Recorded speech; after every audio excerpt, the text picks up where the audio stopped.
नमस्कार बच्चों, आज हम कक्षा 11 विषय संस्कृत के 10वां पाठ कंथा माणिक्यम का अध्ययन करेंगे। कंथा माणिक्यम शब्द का अर्थ है गुदड़ी का लाल। गुदड़ी का लाल। कंथा का अर्थ होता है गुदड़ी और माणिक्य का अर्थ होता है मोती। तो गुदड़ी अर्थात फटा हुआ जो वस्त्र है उसको कहते हैं कंथा, और माणिक्य का अर्थ होता है मोती अर्थात गुदड़ी का लाल। प्रस्तुत पाठ आधुनिक काल के प्रतिष्ठित संस्कृत साहित्यकार अभिराज राजेंद्र मिश्र के एकांकी संग्रह रूपरुद्रियम से संकलित है। रूपरुद्रियम से यह पाठ लिया गया है और रूपरुद्रियम के लेखक हैं अभिराज राजेंद्र मिश्र। एकांकी का अर्थ है एक अंक वाला जो संग्रह है, एक अंक जिसमें है, ऐसे रूपरुद्रीय ग्रंथ से यह पाठ कंथा माणिक्यम लिया गया है और इसके लेखक हैं अभिराज राजेंद्र मिश्र। कंथा माणिक्यम का अर्थ है गुदड़ी का लाल। नगर के जाने माने हाईकोर्ट के वकील भवानी दत्त को स्वभावतः चिढ़ है गरीबों की बस्ती से। तो एक वकील हैं, हाईकोर्ट के वकील हैं भवानी दत्त, और वो गरीब लोगों की बस्ती से उनको ईर्ष्या है, चिढ़ है। वह नहीं चाहते कि उनका बच्चा सिंधु गंदी बस्ती की ओर जाए, परंतु संयोगवश सिंधु का मित्र सोमधर उसी बस्ती में रहता है। दुर्घटना में सिंधु के आहत होने पर एक दिन वही सोमधर सिंधु को रिक्शे पर बैठाकर घर लाता है कि जिस बस्ती से भवानी दत्त को ईर्ष्या है उसी बस्ती का एक बच्चा भवानी दत्त के पुत्र का मित्र है और उसका नाम है सोमधर और भवानी दत्त के पुत्र का नाम है सिंधु। तो दुर्घटना में सिंधु के आहत होने पर, आहत होता घायल या चोटिल, दुर्घटना में सिंधु के घायल होने पर एक दिन वही सोमधर सिंधु को रिक्शे पर बैठाकर घर लाता है। इधर सिंधु के घर सब चिंतित हैं कि बच्चा अभी तक क्यों नहीं लौटा। फोन पर फोन होते हैं। भवानी दत्त स्वयं पता लगाने जाना ही चाहते हैं कि एक रिक्शा घर के लोन में आता है, जिस पर सोमधर सिंधु को गोद में संभाले बैठा दिखता है। सोमधर के इस सद्व्यवहार से भवानी दत्त की आंखें खुल जाती हैं। वह उसे गुदड़ी का लाल मान लेते हैं और उसकी शिक्षा का सारा भार अपने ऊपर ले लेते हैं। अब उन्हें गरीबों एवं उनकी बस्ती से बड़ी सहानुभूति हो जाती है, अर्थात भवानी दत्त का हृदय परिवर्तन हो जाता है जब सोमधर उसके पुत्र सिंधु को घायल अवस्था में एक रिक्शे पर बैठाकर घर पहुंचाता है। तब आइए करते हैं पाठ शुरू। समुत प्रेरकम शिशु जनैकांकम। समुत प्रेरकम प्रेरणा देने वाला या प्रेरक, प्रेरणा देने वाला। शिशुजनों के लिए प्रेरणा देने वाला। एकांकम का अर्थ होता है एक अंक का नाटक या एकांकी। शिशुजनों को प्रेरित करने वाला एकांकी। प्रथमम दृश्यम, पहला दृश्य। नगरस्य सघन वसतौ, नगरस्य नगर की सघन वसतौ, सघन बस्ती में, वसतौ का अर्थ बस्ती में, नगर की सघन बस्ती में। प्रख्याताधिवक्तुर भवानी दत्तस्य भवनम। प्रख्यात का मतलब था प्रसिद्ध, प्रख्यात के बाद शब्द बचेगा अधिवक्तु। अधिवक्ता मतलब वकील, अधिवक्तु वकील, आगे भवानी दत्तस्य बच गया और उसका अर्थ हो जाएगा प्रसिद्ध वकील भवानी दत्तस्य। भवानी दत्त का भवनम भवन है कि भवानी दत्त का भवन कहाँ है? नगर की सघन बस्ती में। नगर की सघन बस्ती में प्रसिद्ध वकील या अधिवक्ता भवानी दत्त का भवन है। और भवनांतरे, भवन अंतरे, भवन के अंदर या घर के अंदर, परिजनानाम, परिजन होते हैं परिवार के जन या परिवार के लोग, परिवार के जनों की। वार्ता ध्वनि ही, वार्ता का अर्थ होता है बात और ध्वनि का अर्थ आवाज, बातों की आवाज या बातों का शोर श्रूयते सुनाई दे रहा है। नगर की सघन बस्ती में प्रसिद्ध वकील भवानी दत्त का घर है और घर के अंदर से परिजनों की बातों की आवाज सुनाई दे रही है। भवानी दत्त है, तभी भवानी दत्त कहता है रामदत्त, हे रामदत्त। रामदत्त नामक उसका सेवक है, उसको बुलाता है रामदत्त, हे रामदत्त।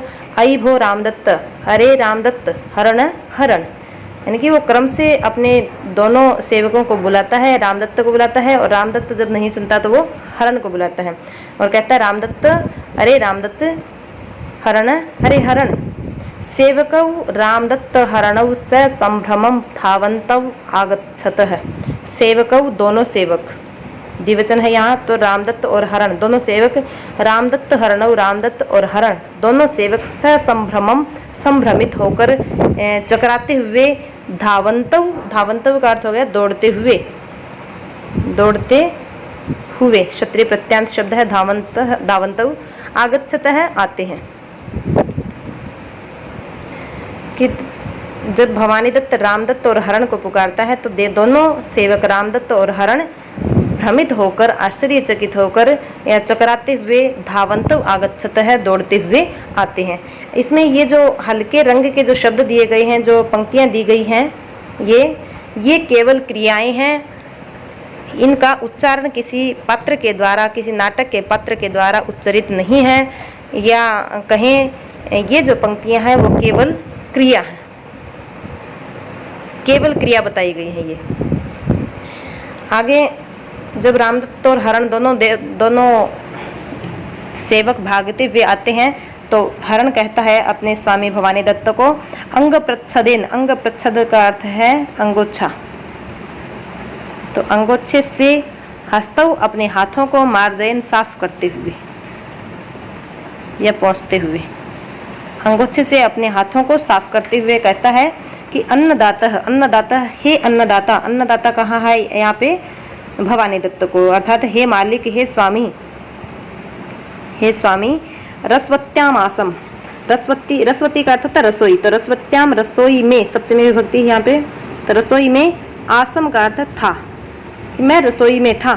किम कर्तुम युज्यते, किम का अर्थ हो गया क्या, कर्तुम करना, युज्यते है क्या करना है, यानी कि भवानीदत्त से पूछता है कि क्या काम है। हरण कहता है अंग प्रच्छदेन हस्तौ मार्जयन, अंगोच्छे से अपने हाथ पोंछते हुए कहता है हे अन्नदाता, मैं रसोई में था, किम कर्तुम युज्यते, क्या करना है या मेरे लिए क्या आदेश है। रामदत्त है, तभी रामदत्त कहता है बीच में ही, वचो भी प्रसादयन, वचो भी अपने वचनों से या अपने वाणी से, अपनी बातों से, प्रसादयन प्रसन्न करता हुआ, यानी कि अपने स्वामी को रिझाने की कोशिश करता है और प्रसन्न करते हुए कहता है कि स्वामिन, हे स्वामी, हे स्वामी, शीतलम आनयानि किंचिद उष्णम वा, शीतलम, शीतल का मतलब ठंडा, आनयामी, आनयानि लाऊं, वा अथवा किंचित कुछ, उष्णम गर्म, कुछ ठंडा या गर्म लाऊं। अपनी बातों से प्रसन्न करता हुआ रामदत्त अपने स्वामी भवानीदत्त को कहता है कि हे स्वामी, कुछ ठंडा या गर्म लाऊं। आहोस्वित, आहोस्वित का अर्थ है क्या, क्या, पक्व वटिकादीनि, पक्व वटिक का अर्थ है यहाँ पे पकौड़ी, तो पक्व वटिकादीनि पकौड़ी इत्यादि, खादितुम खाना इच्छति चाहते हैं भवान आप, क्या आप पकौड़ी इत्यादि खाना चाहते हैं। पक्व वटिकादीनि का अर्थ हो गया पकोड़े आदि, खादितुम इच्छति खाना चाहते हैं, भवान का अर्थ है आप, क्या आप पकोड़े आदि खाना चाहते हैं। भवानीदत्त है, तभी भवानीदत्त कहता है रोषोत्तप्ताम, रोषोत्तप्ताम, रोष का अर्थ है क्रोध, क्रोध से उत्तप्त जलती हुई, क्रोध से जलती हुई, मुख आकृतिम, अपने मुख की आकृति को, क्रोध से जलती हुई अपने मुख की आकृति को, किंचित कुछ, मसृणयन कुछ सामान्य करते हुए या कुछ सरल करते हुए, क्योंकि भवानीदत्त का गुस्सा भी तब शांत हो जाता है जब रामदत्त ने कहा कुछ ठंडा इत्यादि, ठंडा व गर्म लाऊं या पकौड़ी इत्यादि खाना चाहते हैं। ये बात सुनकर जो क्रोध से जल रही थी जिसकी मुखाकृति, उस मुखाकृति को कुछ सामान्य बनाते हुए, कुछ सरल बनाते हुए भवानीदत्त कहते हैं अलम अलम, बस बस, सर्वेपि यूयम म्रियध्वे, और उनको धमकाते हुए कहते हैं सर्वेपि तुम सब, यूयम का अर्थ हो गया तुम, सर्वेपि सभी, तुम सभी म्रियध्वे मर गए, क्या तुम सभी मर गए। उनको धमकाते हुए कहते हैं क्या तुम सभी मर गए। आहुतोपि न शृणोति कश्चित, आहुतोपि का अर्थ हो गया बुलाने पर भी, आहुतः अपि बुलाने पर भी, बुलाने पर भी, न नहीं, शृणोति सुनता है, कश्चित कोई, क्या तुम सभी मर गए हो कि बुलाने पर भी कोई नहीं सुनता। गृहमस्ति कस्यचित् भद्र पुरुषस्य भग्नावशेषो व प्रेतानाम। और आगे कहता है भवानी दत्त कि गृहमस्ति घर है कस्यचित् किसी भद्र पुरुषस्य, भद्र पुरुष का, ये किसी भद्र पुरुष का गृहमस्ति घर है। कस्यचित् का अर्थ हो गया किसी सज्जन पुरुष का घर है, वा अथवा भग्नावशेषो प्रेतानाम या फिर भूतों का खंडहर। ये किसी भद्र पुरुष का घर है या भूतों की हवेली है, भूतों का खंडहर है।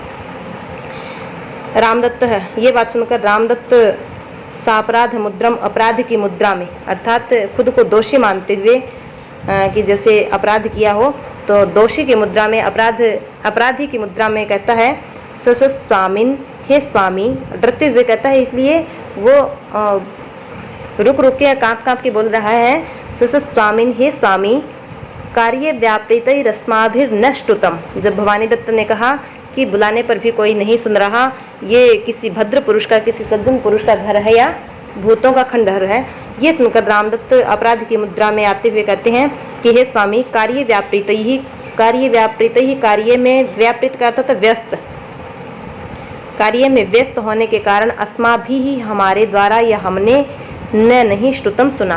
कार्य व्यापृत ही के बाद विसर्ग बन जाएगा और उसके बाद जो र है उसके र का विसर्ग बन जाएगा और उसमें बचेगा ए, उसका फिर विच्छेद हो जाएगा अस्माभि ही, उसके बाद बचेगा न। तो कार्य व्यापृत ही, कार्य में व्यस्त होने के कारण अस्माभि, हमने, न श्रुतम, नहीं सुनाया, कार्य में व्यस्त होने के कारण हमारे द्वारा नहीं सुना गया, या आपकी आवाज़ हमें सुनाई नहीं दी। तत्क्षमताम अन्नदातारः, तत् धन क्षमताम, धन अन्न दातारः, तत्तो क्षमताम, क्षमा कर दीजिए, अन्नदातारः, हे अन्नदाता, हे स्वामी, तो हमें क्षमा कर दीजिए कि हम कार्य में व्यस्त थे इसलिए आपकी आवाज़ नहीं सुन पाए, तो हे अन्नदाता हमें क्षमा कर दीजिए। उसके बाद भवानी दत्त कहता है भवतु, ठीक है, अलम नाटकेन, नाटक बंद करो। अलम शब्द जहाँ भी होता है बस अर्थ में या पर्याप्त अर्थ में अलम शब्द जहाँ भी होता है वहाँ बस के साथ तो तृतीय विभक्ति का प्रयोग होता है और पर्याप्त शब्द जहाँ होता है वहाँ चतुर्थी विभक्ति का प्रयोग होता है। यानी कि अलम शब्द जो वो बस या बंद करो अर्थ का सूचक हो वहाँ तृतीय विभक्ति का प्रयोग होता है, और अलम शब्द जहाँ पर्याप्त अर्थ का बोध करा है वहाँ चतुर्थी विभक्ति का प्रयोग होता है। तो यहाँ बंद करने के लिए कहा है, रुकने के लिए कहा है, इसलिए नाटक शब्द में तृतीय विभक्ति का प्रयोग हुआ है। इसलिए अलम शब्द तृतीय और चतुर्थी दोनों विभक्तियों के साथ प्रयोग किया जाता है। तो भवानी दत्त कहता है रामदत्त को, भवतु, ठीक है, अलम नाटके, नाटक बंद करो, गच्छ जाओ, सिंधुम आनय तावत, जाओ, तावत का अर्थ हो गया तो, सिंधुम आनय का विच्छेद हो जाएगा, सिंधुम धन आनय, जाओ तो सिंधुम आनय, सिंधु को लाओ, आनय का अर्थ हो गया लाओ, जाओ तो सिंधु को लाओ। निषेधम नाटयेत चेत कर्णग्राहम आनय, निषेधम, निषेध का अर्थ था मना, मना करने का, नाटयेत, नाटक करे, नाटक करे, चेत का अर्थ हो जाएगा तो, नाटयेत चेत, नाटयेत धन चेत, तो नाटयेत नाटक करे, चेत यदि मना करने का नाटक करे तो कर्णग्राहम आनय, कर्णग्राहम, कर्ण का अर्थ हो गया कान, ग्राहम का अर्थ हो गया पकड़कर, और आनय का अर्थ हो गया लाओ, यदि मना करे तो कान पकड़कर ले आओ। भवानी दत्त ने रामदत्त को आज्ञा दी और कहा कि नाटक बंद करो और जाओ सिंधु को लेकर आओ, यदि वो मना करे तो कान पकड़कर ले आओ।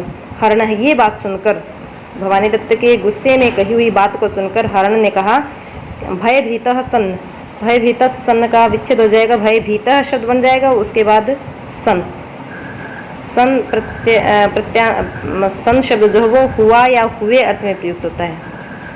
तो भयभीतः सन्, भयभीत होते हुए हरण कहता है कि स्वामिन, हे स्वामी, किम भर्तृदारकेन, किम क्या, भर्तृदारकेन, भर्ता होता है स्वामी, क्या स्वामी के दारक का अर्थ था पुत्र, तो दारकेन क्या स्वामी के, दारकेन पुत्र के द्वारा या स्वामी के पुत्र ने, क्या स्वामी के पुत्र ने, क्या स्वामी के पुत्र के द्वारा अर्थात सिंधु के द्वारा किंचित अपराधम का विच्छेद हो जाएगा, किंचित धन अपराधम, किंचित कुछ अपराधम अपराध किया है। क्या आपके पुत्र के द्वारा कोई अपराध किया गया है या आपके पुत्र ने कोई अपराध कर दिया, कोई गलती कर दी। हरण पूछता है, भयभीत होते हुए डरते हुए पूछता है कि हे स्वामी, क्या स्वामी के पुत्र ने कोई अपराध कर दिया। इदानीमेव क्रीडित्वा सोपि समागत है, इदानीमेव का विच्छेद हो जाएगा, इदानीम धन आगे बचेगा एव, इदानीम एव अभी, क्रीडित्वा का अर्थ हो गया खेल कर, यहाँ तो प्रत्यय कर अर्थ में प्रयुक्त होता है, तो खेल कर, सोपी, सोपी का विच्छेद हो जाएगा सह धन अपि, वह भी, इदानी में अभी क्रीडित्वा खेल कर, सोपी वह भी समागत है आया है, यानी कि वह अभी खेल कर आया है। स्वामिन्यः पार्श्वे भविष्यति, और स्वामिन्यः स्वामिनी अर्थात मालकिन, स्वामिनी कौन है यहाँ पे, भवानी दत्त की पत्नी, तो भवानी दत्त की पत्नी के बारे में हरण कहता है कि स्वामिन्यः पार्श्वे भविष्यति, वो अब स्वामिनी के पास भविष्यति होगा। हरण कहता है भयभीत होते हुए कि हे स्वामी, क्या आपके पुत्र ने कोई अपराध कर दिया है, कोई गलती कर दी है, अभी वह खेल कर आया है और अब मालकिन के पास होगा। यह बात सुनकर भवानी दत्त कठोर स्वर से कहता है, या कड़कड़ाती हुई आवाज में कहता है, फिर गुस्से से कहता है कि हरण, हे हरण, कियत वारम, कियत कितनी, वारम बार, कितनी बार, निर्दिष्टोसी बताया है या तुम्हें निर्देश दिया, निर्दिष्टोसी का अर्थ हो गया निर्देश दिया है,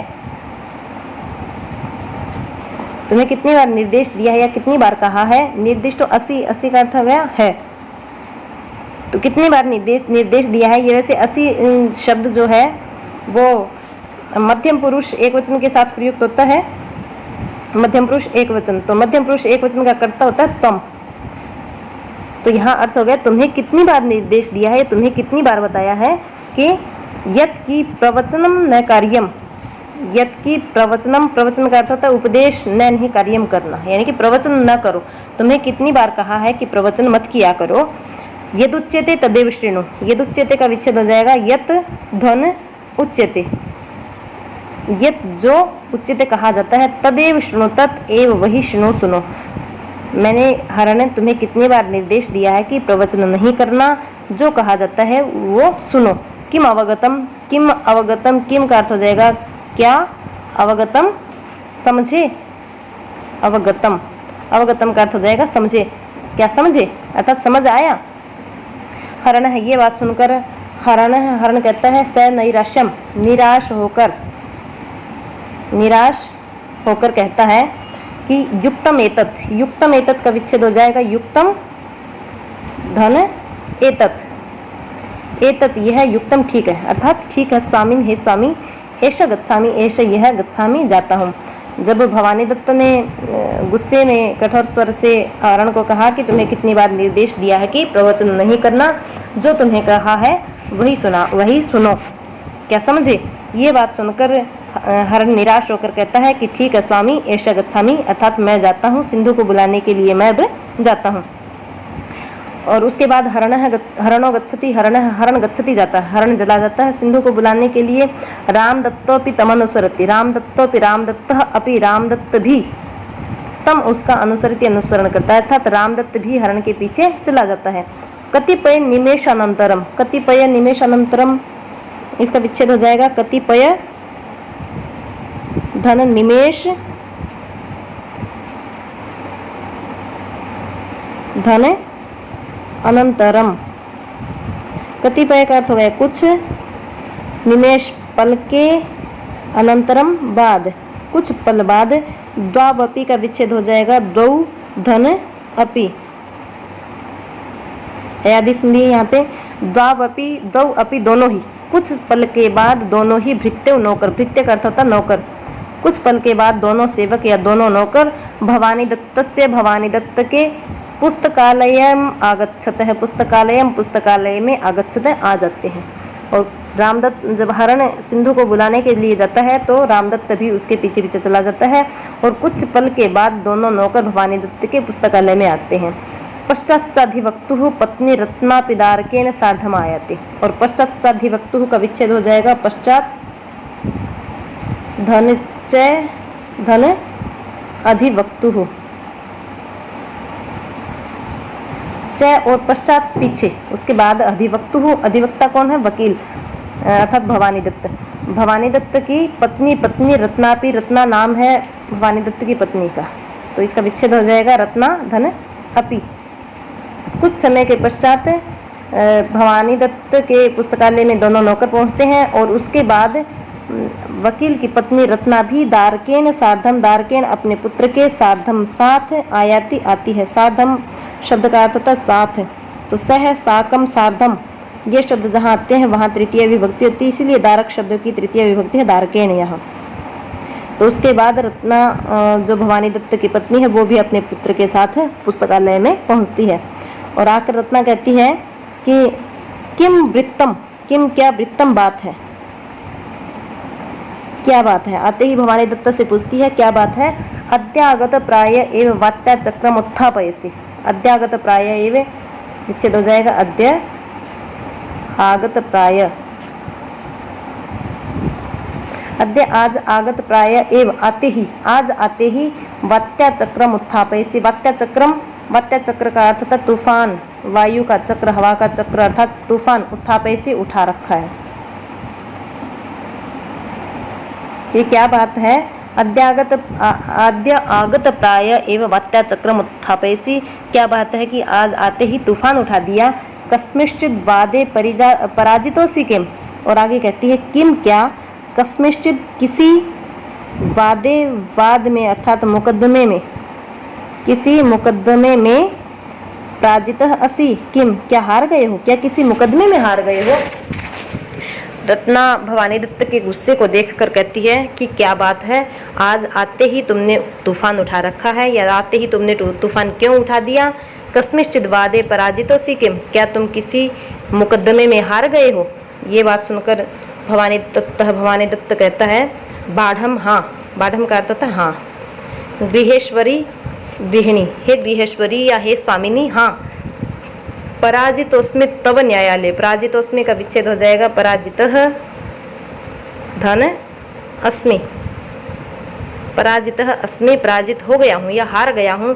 तब तुम्हारे न्यायालय, न्यायालय में, मैं तुम्हारे न्यायालय में, तुम्हारे कोर्ट में मैं हार गया हूँ। जब रत्ना ने कहा क्या किसी मुकदमे में हार गए हो, तब भवानी दत्त ने कहा हाँ गृहेश्वरी, हाँ गृहिणी, कि मैं तुम्हारे न्यायालय में, तुम्हारे कोर्ट में हार गया हूँ।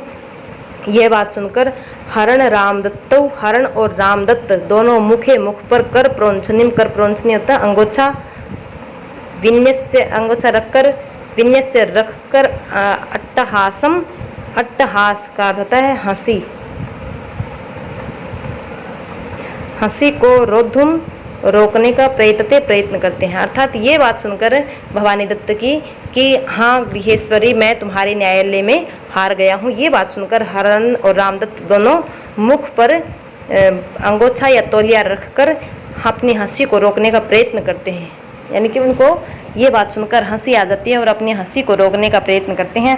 तभी भवानी दत्त कहता है सेवकों प्रति, अपने दोनों नौकरों को कहता है, दोनों सेवकों को कहता है कि भो युवाम तत्र क्यों उपजपथ, भो अरे युवाम तुम दोनों मध्यम पुरुष द्विवचन है युवाम, तुम दोनों तत्र वहाँ किम क्या उपजपथ, उपजपथ का अर्थ कानाफूसी कर रही हो, कानाफूसी करना। तो भो युवाम अरे तुम दोनों तत्र किम उपजपथ है, किस लिए कानाफूसी कर रहे हो, या तुम दोनों वहाँ क्या बातें कर रहे हो। पलाये थाम ततः, ततः वहाँ से, पलाये थाम भाग जाओ, भाग जाओ। अर्थात भवानी दत्त अत्यधिक क्रोधित है और इसीलिए अपने हंसते हुए सेवकों के प्रति क्रोधित होकर गुस्से में कहता है कि अरे तुम वहाँ दोनों क्या कानाफूसी कर रहे हो, भाग जाओ यहाँ से। भृत्यौ हसंतौ गृहाभ्यंतरम पलायति, और दोनों नौकर हंसते हुए गृहाभ्यंतरम घर के अंदर पलायते चले जाते हैं या भाग जाते हैं। आगे रत्ना, रत्ना कहती है सस्मितम, स्मित होता है मुस्कुराना, तो सस्मितम का अर्थ हो गया मुस्कुराहट के साथ या मुस्कुराते हुए। कहती है कि अवितथम भण, अवितथम सच, भण कहो या सच बताओ, किम वृत्तम क्या बात है। रत्ना मुस्कुराते हुए अपने पति भवानी दत्त से कहती है, उनके गुस्से को देखकर मुस्कुराते हुए कहती है कि अवितथम भण, सच सच कहो, किम वृत्तम क्या बात है या क्या स्थिति है। मन स्थिति ही कथम अद्य संस्खलति, तुम्हारी मन स्थिति, तुम्हारी जो मानसिक स्थिति है, तुम्हारी जो मन की स्थिति है वो कथम कैसे अद्य आज संस्खलति, डामाडोल हो रही है, डामाडोल हो रही है, यानी कि तुम्हारी जो मानसिक स्थिति है वो क्यों डगमगा रही है। और आज का पाठ हम यहीं तक पढ़ेंगे, इसके बाद का पाठ, चूँकि पाठ बहुत लंबा है तो इसको हमें 3 या 4 भागों में पढ़ना पड़ेगा। तो यहाँ तक आज हम पढ़ेंगे और मेरा आपसे अनुरोध है कि अब तक के पाठ को समझने के लिए इस वीडियो को आप 1 बार या 2 बार, जब तक आपकी शंकाओं का निवारण न हो सके तब तक आप इस पाठ को पढ़ सकते हैं इस वीडियो के माध्यम से। और तब तक आप सभी का